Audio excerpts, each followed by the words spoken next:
What's up guys, it's me Jeremy. Bard is a champion that was designed around the idea of being a roaming support, similar to how Alistar was a roaming support back in the Season 1 meta. And with that design came one of the most unique characters in League of Legends to date, with voice lines consisting of only instruments, and abilities that interact with both allies and enemies. But before his release, Bard went through some numerous redesigns and other development cycles, so join me today in taking a look back at the time before his release, to see just what Bard could have been. As well, here's some of my favorite comments where I asked what you guys thought was the best ability in League. Today's question is, what's your favorite thing about Bard? Anyways, let's get started. The champion that would eventually become to be known as Bard began development in the summer of 2013, when Riot Skizix began pitching some early concepts and ideas to the design team, with the hopes of creating a champion from the folklore of the League of Legends universe. And that idea for a character proved to be a great one, as Bard would take shape visually in terms of art and how he looked quite early on in his development as a character, taking inspiration from the Hayao Miyazaki films, which are great films by the way. However, his personality and lore, and especially his gameplay, weren't so quick to come to life. Bard's original concepts intended for him to be a champion much more focused on music, both playing music and involving it in his abilities. This is where the name Bard eventually would come from in the first designs of his kit, because Bard was, well, a bard. He had a musical theme going for him and an instrument that was much more central to his abilities, kind of similar to Sona, I guess. He was going to be part of a single faction, but eventually it would be decided that it would make a lot more sense for him to be somewhat of an omnipotent being almost, void of any allegiance to factions in Runeterra, so that his character could exist in lore throughout the world, as a caretaker to protect relics and places scattered throughout. The decision to make him speak through musical energy was determined quite early on in his design and was maintained throughout his development. The variations of the original version of Bard, the musical version I guess you could say, involved a bunch of different kits and abilities. The first variation of Bard involved gameplay that was intended to be like a support for assassin players. He was a close-range trickster with a long-lasting stealth that he had to channel for a while to enter like recall and a directional knockback. He could clear the ward from his lane brush and then zone out the enemy team, and the idea is that if you ever lost sight of Bard, he would channel his stealth and just be gone, and with that came the pressure of his invisible presence. However, this first variation had a bunch of gameplay problems and it didn't really fit Bard's theme of being a musician very well at all, so it was scrapped completely.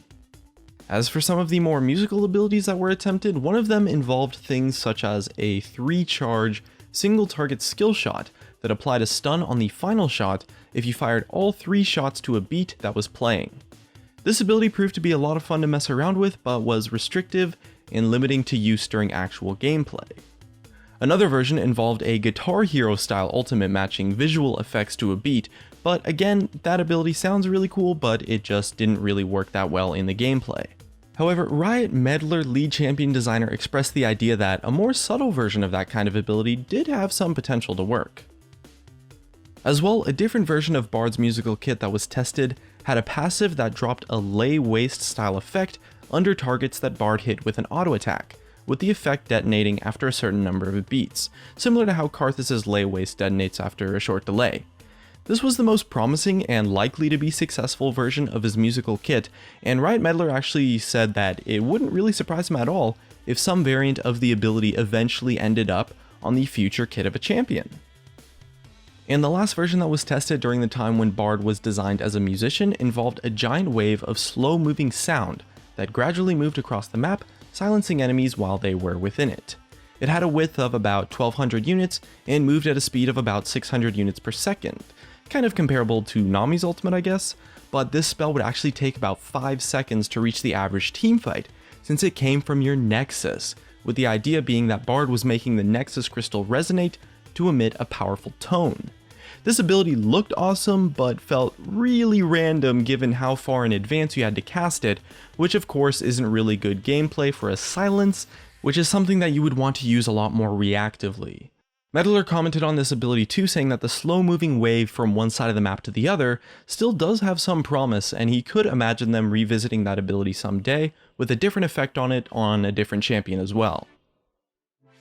The musical versions of his kit, although they were pretty cool, would prove to be a lot better on paper than in actual practice, and a lot of the variations of his kit felt restrictive or clunky to play with. Bard would go on to get iceboxed for a brief period of time until eventually they would decide to transform Bard from a musical bard into much more of a cosmetic being, and the design concepts of his abilities would change drastically. Riot wanted Bard to fit the idea of being this otherworldly celestial being, so a big part of bringing that character to life was to have a voiceover contain no actual spoken words, being made only with instruments. Early versions of his voiceover prototypes involved instruments such as the bassoon, the contrabassoon, and the bass clarinet. They also experimented and messed around with some sounds from loads of other things, like a bunch of Tibetan instruments and various versions of the trombone and cymbals, as well as various ethnic flutes and reed instruments too. Eventually, in the final version of his voiceover, they used 4 different things to bring it all together and give Bard this sense of otherworldliness: the alpenhorn, some Egyptian flutes, a verbed out piano tone of clusters and strings, and a synthesizer called Zebra, which they programmed to cycle through the harmonic or overtone series were used in Bard's voiceover.